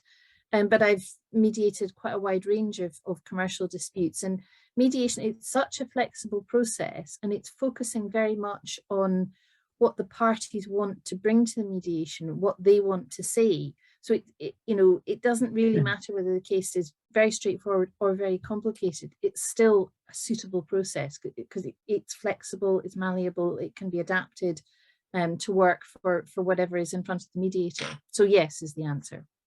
Thank you very much. We've got lots of people with hands up. I'm going to go to Tony Barron first. I think this might be the first session that Tony has attended at TTS. I'm not sure. Tony, would you mind briefly introducing yourself and putting your point to Kat? Thank you. Yes, I'm Tony Barron. I lead the FSB on finance, banking and taxation. I'll give a disclaimer that in a former existence, I was a banker, and before that, a stockbroker. I'd like to ask Kat one very important question, and that is, with mediation, does the mediator have any power of enforcing disclosure? One of the problems that we find quite often with the financial institutions is they're not very forthcoming with the requisite information that is required to come to a fair conclusion, and either that they don't give you, or they send you 2 truckloads of documents. The short answer is no, the mediator doesn't.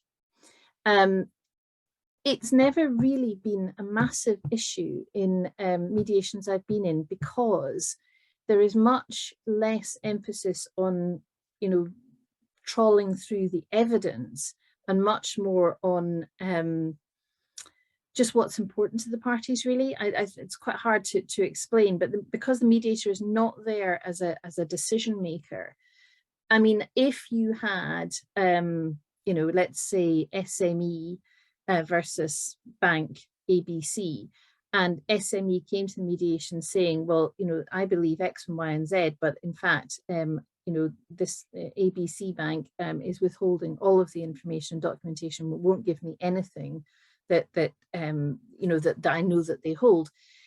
That issue is not going to be resolved at mediation, but the mediator will no doubt, the mediator isn't going to make a decision. So they're not going to kind of turn around and castigate the bank for not releasing the documentation. But I can, there's one mediation in particular, I can just envisage sitting in the banks, because the mediator will move back and forward between, SME's room, bank's room, and sitting in the bank's room saying, what are you playing at?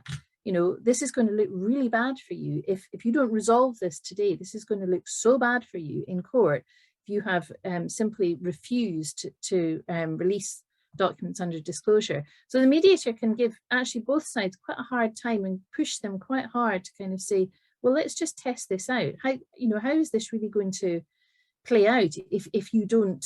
So no, the mediator can't order disclosure, but they can press parties quite hard on positions that they've adopted, and if they've adopted a position on refusing to disclose documents, that probably will come out in the mediation. Thank you, Tony. Thank you, Kat. Let's go to Paul Kyler, who had his hand up earlier. And thanks for waiting very patiently, Paul. Over to you. I noticed how you overrun tonight, but didn't call anyone else up on not being succinct. Yeah, it's just obviously I'm a big exponent of tribunals. I do think mediation does have a place. Unfortunately, all too often in the past with mediation, the parties undertaking the mediation typically rely on most of their instructions from banks, and it has created various conflicts. But I think what Kat just mentioned there, and that is a common theme throughout everything, is disclosure. Now, I recently, or in the last year, have suggested very simple changes to certain laws that would not only help with resolution of historic cases, but also prevent them going forward. It beggars belief to me that me as an individual, I can apply and get all the information that applies to me, my personal information via Adisa, and there are various sole traders that were sold IRHPs who were entitled to receive the evidence that no SME was entitled to receive, and they got fair and decent outcomes because obviously they had access to all of the information, and some of it is quite extraordinary. Whereas all the SME customers were were at all times prevented from having that disclosure. A tribunal process, and I've been through the employment tribunal process, so means that there is a disclosure at a very early stage, and obviously there's a pre-action application of pre-action disclosure, etc. So it's, if we change the rules so that disclosure happened upon immediately that a claim was filed, most of this wouldn't happen, because the reason most of these cases still exist is because there's been no disclosure. And the cases that, I mean, I'm working on a private criminal prosecution right now that does involve IRHPs and everything else. This victim has benefited from having whistleblower evidence and testimony that is just extraordinary. And had they been able to litigate, but they didn't have the 30 million that the bank was saying was required because of adverse costs, all this sort of stuff, then this would have they would have had access to it. So I think there's just a simple change that basically upon complaint or complaint, full disclosure at the outset, and we get to everyone gets to the bottom of it. I mean, the courts love that the application of pre-action disclosure on the very basis that it mitigates all the nonsense and saves everybody else time, because if it's all there in front of you at the start, the bank is very hard for the bank then to deny a complaint, because at the minute, and if you look for the last decade, the reason why they've been so successful in being able to do it is because they've been the ones that have controlled all the information evidence, and nobody's got to see it. And it's not just me that's saying this. When I met with John Swift's team, I asked James Hurley of the Times if there was if you wanted me to ask Mr. Swift and the team a question, what would it be? What's the most common thing you come up with? And he said, how on earth did the IRHP review ever be formed in a way that meant that all of the SME victims were denied access to all the information in their case, and particularly all the information presented by the bank to the skilled person when reviewing the case? So change the disclosure, false disclosure at an early stage, and I think, and this is the thing, the banks know that no one's going to be able to look at this stuff, so it only encourages this type of conduct. If everyone knows that from the outset there's going to be disclosure, it will help resolve historic cases and prevent it happening again in the future. I think it is that simple in terms of help improving things. Well, thank you so much for making such a really good point so well. That's actually fantastic. It would stop all the shenanigans about them pretending to have a different version of the truth. Yeah, if you know that your actions will be subject to scrutiny and you have to disclose everything, you are going to act very differently. Yeah. Excuse the obvious point for me, but it frankly is all about sunlight as the best disinfectant. Just get the truth out in the open, and then you can work with it. Thanks, Paul. Thank you so much. We're going to go to Andy Keats. Andy, I want to thank you again for what you explained earlier. Please pick up on where you got to, carry on, and then we'll jump to Mark Bishop. We will be wrapping up just before 8 o'clock, folks. Okay, but of course, if you do need to go, just go. And thank you for being with us tonight. Andy Keats, over to you. Okay. Well, I can finish off the presentation another night if you'd rather. Okay. We can do that in a couple of weeks' time, and by then, potentially by then, I'll have we'll have a council's opinion on the misrepresentations. So that might be opportune. I was going to say to Kat that I was racking my brains, but I can think of at least 6 mediations that I've been part of. One was a business to business that worked very nicely. One was a business to bank where we took along a criminal barrister, and he knew that we knew exactly what had gone on and the signatures that were forged and all this sort of stuff, and that settled fine. The other 4, 3 were with legal teams and 1 was not, and on every occasion the same bank you've been in with, just took the opportunity through the mediation to completely bully the claimants. They did all sorts of tricks during the mediation, got them into rooms without the legals being, let's go and have a chat without the legal representatives, and then they just bullied them. They absolutely bullied them remorselessly through anything up to 12 hours. None of them worked at all, and it was just a fact-finding mission for the bank, who again provided absolutely nothing. And on one of those mediations was to do with the personal guarantee. The customer said, didn't sign a personal guarantee. The bank said, oh yes you did, blah blah blah. They didn't even produce it in the mediation. They just kept bullying. The claim bank kept bullying, say, yep, you did sign one, and if you don't settle now, blah blah blah, we're going to take you to court, we're going to ruin you. And they just used the opportunity to tell them how much it was going to cost to go to court. And this happened on all of the occasions, and how much they were going to lose, and that they'd have nothing at the end of it. So they might as well be to what the bank was saying then. It's just bullying, isn't it?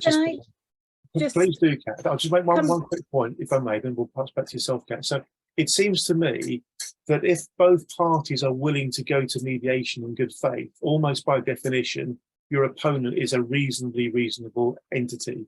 The ones that aren't willing to go to it seem to be the ones who are really, really suspicious. Well, Kat, to you. it's interesting because I have mediated with entities that I wouldn't necessarily have classified as reasonably reasonable. They have agreed to mediate, but they have gone with the kind of mindset that Andy is describing. Now, perhaps this is where having solicitors that you trust and you can rely on does perhaps put you in a better position, because if I'm there and that kind of bullying is happening, I wouldn't be tolerating that, and I would be walking out and I would be saying, I'm not having that, my clients are not having that. And I have actually had to do that on occasion. The other point though, I think, is that there's a vast raft of people who say that they are mediators and are qualified to a greater or lesser extent. In Scotland, the sort of pool of regularly used mediators is comparatively small, and there's probably a handful, no more than 4 or 5 mediators who I would agree to instruct. Actually, interestingly, one of the mediations I was talking about, where we took about 3 years, and the bank kind of woke up to the fact that they weren't going to get the strikeout they wanted. We went to mediation. Now, the mediator that we had instructed in that case really kicked the bank about a fair bit. He wasn't there to make a decision, but he pushed them really hard on, are you really going to get away with this? Are is this really going to happen? And interestingly, the next mediation with the same bank that I was involved in, they would not have that mediator. Now, it was fine. We agreed another mediator that I was equally happy with, but he pushed them quite hard. So just because you're at mediation doesn't mean, not every mediator is going to work well and be really good and skilled and good at pushing both sides quite hard. I would expect a mediator to be coming to my client and saying, yes, but realistically, what are the chances? What does this mean for you? What's going to happen if you don't compromise your position? But that mediator's got to be carrying out that same exercise in the other room. And certainly I wouldn't be instructing or agreeing to the instruction of a mediator unless I was really confident that they could push hard in that way. So not every mediator is going to be a good mediator, I suppose, is the answer. I'll just come back on that, Kat. There was a question I asked in mediation one day, and that was said through the mediator, of course, the bank confirmed that when this customer was put into GRG, their own bank manager said, their local bank manager was saying how profitable they were at the time. So they shouldn't have gone in. And the mediator went away, and then he came back about half an hour later and he said, oh, the bank said he wasn't profitable enough. And that tells you what the attitude was in that mediation, Can I just make one more point? Actually, it was really on the disclosure point, which I entirely agree with Paul's point. And you might be interested to know, in Scotland, we actually don't have disclosure at all, which makes things even harder for us. We just don't have a process that's anything at all like in England. I was in one mediation, again involving a bank, in which the bank had run a covenant test not sent a copy of the apparent valuation to the client, but said, oh, look, we've run a covenant test, guess what, you've failed, so I tell you what, here's how we're going to solve it, here's the new loan agreement, which is obviously massively unfavourable to the client. At mediation, we pushed really hard, and we pushed really hard through the mediator, because we had never seen the valuation. Of course, we'd been asking for it and it wasn't forthcoming. They actually had to sit in a room. We had what's called a plenary session, so both sides were on either side of the table, and effectively admit and confess that there wasn't a valuation, or at least it was a sort of back of a fag packet verbal valuation, that they couldn't produce the document. So in a way, not producing the document absolutely played against them. And of course, that case did resolve, but you know. Thanks, Kat. Thank you very much. This is such an interesting session. I'm learning a great deal from it. We'll go to Mark Bishop, then we'll start bringing things to a close. Mark. Thanks, Andy, and thanks, Kat. Instinctively, I really like the idea of mediation because, firstly, it's cheap and therefore more accessible to claimants. Secondly, it feels like there is some level of equality at arms, because there isn't an imbalance created by asymmetries of information or funding. The thing that concerns me a little bit about the discussion of it in the financial services context is that I can see it working very well as the forerunner to, or the final step before litigation, when there's already been disclosure. And I can also see it working when, for some other reason, the complainant has got the smoking gun. So maybe they can prove that their signature has been forged, or they can demonstrate that there's a fraudulent valuation, or some criminal act occurred, or something like that, where basically they can say, I don't care that it's an unregulated activity. I don't care that there's not been a contractual breach. I can send one of your people to jail. I'll do it unless you pay up. Otherwise, you get a situation in which there is such an inequality of something else, which is firepower. And earlier on, I think that Kat was talking about BATNA, BATNA, best alternative to a negotiated agreement. And what worries me about mediation, I could be wrong, is that unless it's in the context of the final steps before the courtroom, doors open, is that the complainant can't see inside the building, the bank, and all of the information evidence that they hold. So why would the banks voluntarily disclose? They would voluntarily disclose if there was something that the claimant knew existed that was harmful and that they otherwise would go to court.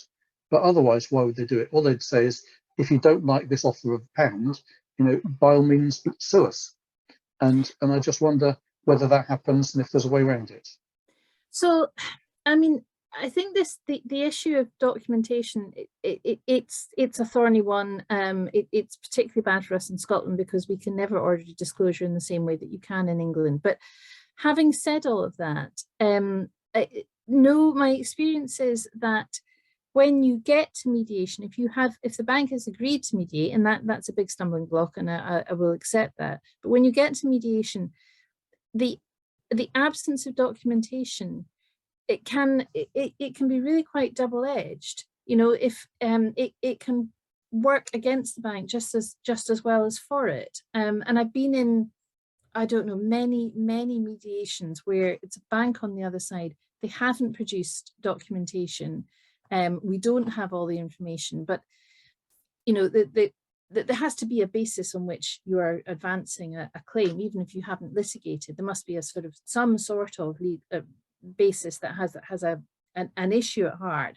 And I think mediation is quite good at wrapping up things that maybe have legal aspects to them but aren't completely legal. They can look at the moral rights and wrongs. I mean, the number of times people have come to me and I've had to say to them, I can't immediately find a legal wrong, but I completely accept that what was done to you was absolutely morally abhorrent. Now, that's the kind of case where I couldn't litigate that because I can't find a stateable legal argument, but I would very happily go to mediation on the basis that what was done was wrong in a not necessarily legal sense, but just wrong. the challenge is to get the bank to agree, but sometimes they will agree because there are reputational aspects, because, you know, because they fear that the person is going to keep going anyway, with or without legal representation. That there are reasons why the bank will agree to mediate. Once you are at mediation, the existence or absence of documents, I'm not saying it becomes, it's completely irrelevant, but it becomes much less important, actually, is my experience. You can. I want to invite Nick Rogers to ask his question just quickly, then we're going to jump to Paul, then we'll start bringing things to close. Nick, if you're still with us, I know you wanted to ask a question, please as succinctly as you can, please, Nick, so we can squeeze it in. Thank you. Hello, can you hear me? Yes, we can. Go for it. Go Good. Well, it was a question for Kat. In fact, I was just writing a note to her to explain that the BBRS actually recommended that Lloyds Bank examine my case under the concessionary criteria. And after a 2-month delay, I believe this is one of the first times this was put forward. After a 2-month delay, a certain Declan Marriott refused permission for Lloyds, or refused Lloyds Bank's agreement for them to for the BBRS to look at the case. Now, so I'm sort of stuck, that I feel that this is very unfair, because they're acting basically as judge and jury in deciding whether or not the BBRS can look at a case, which the BBRS have already looked at and suggested that there was evidence or there was a case to answer. Now, at the moment, I'm just stuck because, I mean, in some ways, I'd be quite agreeable. I would love to have a mediation done by Kat if she would do it. But I can't force Lloyds Bank to agree. And how can I go about this? Kat, I'm going to go to Paul. Paul's itching to come in on this. Then we'll go to Andy. Then we'll jump to you, Kat. We'll finish at 8:05, folks. So going to get some permission to carry on working a bit later. Paul, then Andy, and Kat. Okay, Paul. I made a protected disclosure to Lloyds Bank over a year ago now, when I discovered that Declan Marriott was the person appointed by Lloyds to review all boundary cases. I also discovered, and I've reported it to Swift, but this was excluded from the Swift review. Declan Marriott was the person put in charge of Gate 4B of the IRHP review for Lloyds. Now, Gate 4B, if anyone's this is the consequential damages part. So basically, this has gone to you were wronged, full tear up of the swap, and then the consequential damages will be determined by Gate 4B. Marriott was in charge of that. However, what nobody seemed to know is that Marriott was one of the worst offending salespeople at Lloyds for selling this toxic garbage. He was the one that basically engineered the sale of a 40 million toxic swap for Julia Davies' businesses. And this is after 2 years trying to get her to out of one swap into another, just for to generate even further further profits for the bank. The guy could not have been more conflicted. The only person who he was probably even more conflicted than Stephen Pegg, the board member of BBRS, who was a director of SME Markets at Lloyds. And I knew him when I was there. SME Markets is the most dishonest and shocking business unit in any bank I've ever worked for. They're the ones that targeted SMEs and non-sophisticated customers for just all kinds of markups. There was even a paragraph in the pricing policy for sophisticated customers where we need to be competitive, no markups. However, for non-sophisticated customers, fill your boots and just rip their eyes out. And they had pricing tables with maximum amounts. In other words, whatever you can get away with basis. Marriott is entirely conflicted, and I've made the disclosures to the bank, and the bank's done nothing. But he was in charge of Gate 4B of the IRHP review, which was supposed to be independent.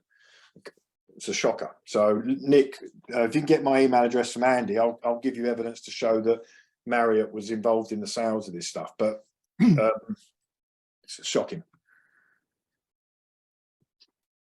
Move, Thank you very much, Paul, for that response to Nick. I'm sure Nick found that very, very helpful. Nick popped me an email and obviously connect you, Paul. Mr. Keats, go for it, sir. Yeah, I just wanted to say on top of that, of course, Declan Marriott used to sit next to me on at least 4 working groups within the BBRS setup. And I can see Tony nodded there. So Declan Marriott was A, seller, these toxic things, B, in charge of investigating them, Lloyd's, C, he was involved in the setup of BBRS, and D, now sends letters out to say that the bank won't investigate concessionary cases. And it's all Declan Marriott. And how on earth he's got away with it, I don't know. And he really does need to be dealt with. Thank you, Andy. Crikey, some powerful stuff tonight, even more than normal. Kat, to you. So I suppose Nick's question really was, well, what can I do and how can I force a bank to mediate? And do you know, it's just a $60 million question. I don't have a kind of silver bullet of an answer, unfortunately. I mean, we in Scotland, we look quite enviously at English lawyers because there is this provision, even though it's a bit wishy-washy, about how you have to consider mediation before litigating, and if you reject an offer of mediation, then that, you know, that there might be cost issues further down the line, because we don't even have that. I think it might be the state of Victoria in Australia does require mediation as a compulsory step before litigating, I think, all personal injury cases. I personally, I think that we should have something much stronger, both before court, possibly to sit alongside a tribunal system. You need to have some sort of leverage that will force a bank to agree to mediate. I mean, in Mr. Carlisle's case, the Supreme Court decision wasn't enough. And it was only when it became apparent that we just were not going to go away that we were able to get them to agree. In other cases, it's been other factors. I had one client who just basically harassed the bank to the point where I think they thought, well, if we mediate and we can get an agreement at mediation, it will stop. I'm not necessarily recommending that as a course of action, but it is very difficult, and I don't have a kind of I don't have a silver bullet of an answer, unfortunately. Kat, can I ask you a general question? It's about BBRS, and please don't go there if it's awkward for you to reply to it, okay? But given what do you think should happen to the legacy cases that have not yet been resolved? Any sort of general thoughts about how these folk who've been for years and years and years trying to get compensation, justice, they know they're in the right, they know they've been done over by the bank, there's no doubt in their mind that that's the case, but the system has just horrifically let them down. What would your sort of magic wand solution be to solve that? Actually, the one thing that occurred to me last year, the year before, I had to sit through 3 or 4 days evidence in the Scottish Child Abuse Inquiry because I had a client who was tangentially involved.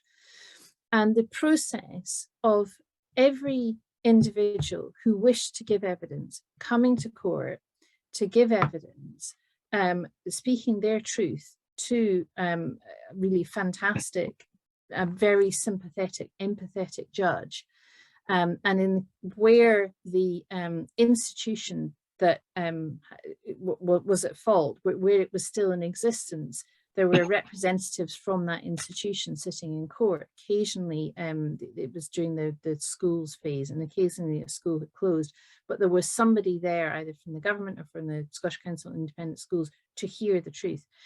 And it does occur to me that a Truth and Reconciliation Commission for historic cases, it wouldn't necessarily put people back in the position that they should have been in, and it might not necessarily, you know, there are people whose lives have been, I know, have been utterly destroyed, and who financially life will never be the same again. But if there could be an open forum where people could come and say, this is exactly what happened to me, I think that that would be a really welcome step forward. It really would help. And I was struck by how powerful the process of the Child Abuse Inquiry was for claimants who, alongside the inquiry, have their own claims and actions going on, and you know, that's dealt with in a different forum through legal process, but it was still vitally important for them to come and tell somebody what had happened. Thank you very much, Kat. That's really interesting. You're the second person who's been talking about the idea of truth and reconciliation type approach.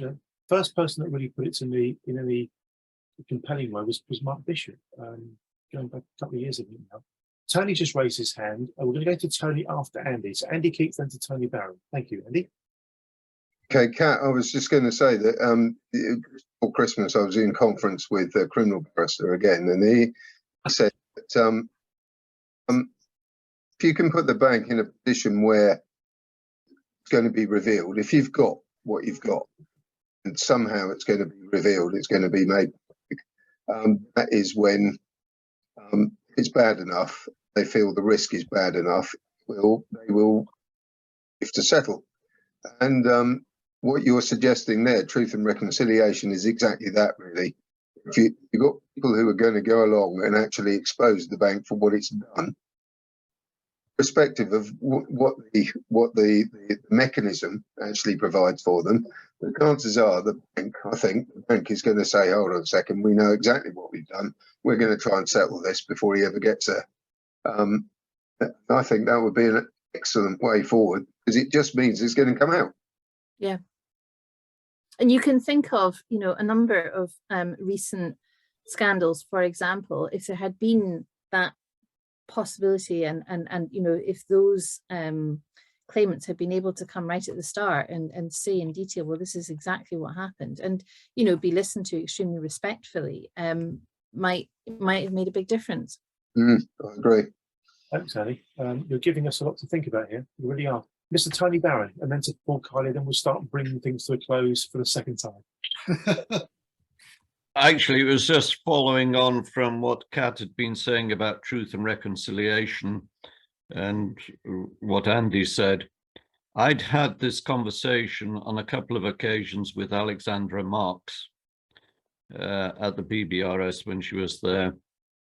And it did seem to me that one of the really important things is that people are heard, that the truth of what had happened to them is heard and is not seeking necessarily retribution or money, but that the truth of the situation is recognized. And I think if that could be done, it would ease the path so much more and would be really very, very important. And I think this comes back, Andy, to what you were saying right at the very beginning of our time together tonight. I believe that what is at essence here is personal responsibility. That individuals, when they are dealing with others, whether they be working for a bank or some other organization, there must be an acceptance on the part of the individual that they treat other people with respect and with kindness. And our system at the moment is not clear enough about what the boundaries are legally, but we do know what is morally correct. And I think the essence of what we're talking about is to shine that spotlight so that people know what is going on and can make their judgments about the probity of the institutions they're dealing with. Very, very well said. An idea is forming in my mind, folks, and for those of you that know me well, that can get quite scary, but there's a real idea forming in my mind. I may reach out to some of you to kick that idea around and see where we go with it. Okay, thank you, folks. We'll go to Paul Kiley, then we will wrap up. I think Kat's going now. Can we just say thank you again to Kat? That really was. So sorry, I need to go. Thank you. Very nice to see you all. Thanks very much, Kat. Thank you, Kat. All done, Kat. Paul Kiley, thank you. Yeah, it's I want to sort of bring in a point here, and it's something that I've been making now for a decade. When I first escalated disclosures about FX wrongdoing when I was at UBS, and then again at Lloyd when I discovered it at Lloyd's. When I sat down with the FCA, they were talking, oh, unregulated market, this, and I'm like, it's nonsense. To be an FCA authorised firm or person, the primary requisite is that you act with honesty and integrity. It doesn't say that you only have to act with honesty and integrity in respect to authorised products. It applies to everything. Now, I, as an individual, if I had CCJs, or maybe I was a bank, that would be subject to scrutiny. It's got nothing to do with any regulated activity or anything else, but I would be subject, and that could affect my FCA authorisation. So what we're talking about here is banks, when they're faced with complaints or claims, they have all the evidence. So when they're denying complaint, they know they're not acting honestly. So this shouldn't be a factor. This, we shouldn't have to be forcing truth and reconciliation. It should be a matter. It should be par for the course. It should be, well, they have to be honest in everything they do, and that should include legal proceedings. Because if I was involved in some sort of private litigation, it would affect my FCA authorization. So honesty and integrity, it's an overriding thing, and there is no caveat within that authorization that says, you don't have to act honestly integrity or with honesty and integrity if it's something that's not regulated. There is no caveat. So we're talking about a wholly different standard here that should apply and doesn't, and the FCA ignores it. Well, again, well said. Really, really well said. Folks, we'll bring it to a close there. Can I just check in with everybody? Is there anybody that wants to say something that hasn't yet had a chance to do so? Speak now or forever hold your peace. Okay. From my point of view, it's been a particularly constructive session. We've had Andy Keats openly sharing his insights, and I really respect Andy for doing that. You'll remember that Robert F. Kennedy quote I showed earlier. It really does take something to speak out, and I'm very, very grateful that Andy's done that. Andy had more to say, and we will come back to that, Andy. If you're happy to do a session in a couple of weeks or so, let's do it. Let's really do it. And as you say, there may be some developments over the next 10 days, 2 weeks or so. Let's see. So thank you, Andy. We then had Barney standing in at very short notice for Richard Samuel. I'm pretty sure we'll be able to get Richard Samuel back talking about tribunals, and also Ned. Kat, in my mind, has really opened up the idea of tribunals as being a way forward. And we touched on this idea of maybe some kind of truth and reconciliation approach. I'll tell you where my thoughts are going. There's got to be something better than the BBRS. I don't mean to be rude or unkind to the BBRS, but it's conflicted, it's not independent, the eligibility criteria is naff. It's very obvious to me BBRS isn't fit for purpose, and something serious needs to change. At the moment, BBRS is the only game in town, so we can't kind of get rid of it until there's something to replace it. So let's see how quickly we can have sensible conversations about real alternatives to the BBRS. In the meantime, TTF will continue to shine a big, bright light on everything the BBRS doesn't want to be put into the sunlight. We'll keep doing that. That's what we're here for. That's what we do. There are risks associated with that, but hey, let's do it. Let's just do it. Okay. Thanks, folks. We'll wrap it up there. Thank you all very much indeed. Let's give ourselves a round of applause. We've all put some overtime in tonight. Appreciate it massively. Thank you all. Good night. Thank you.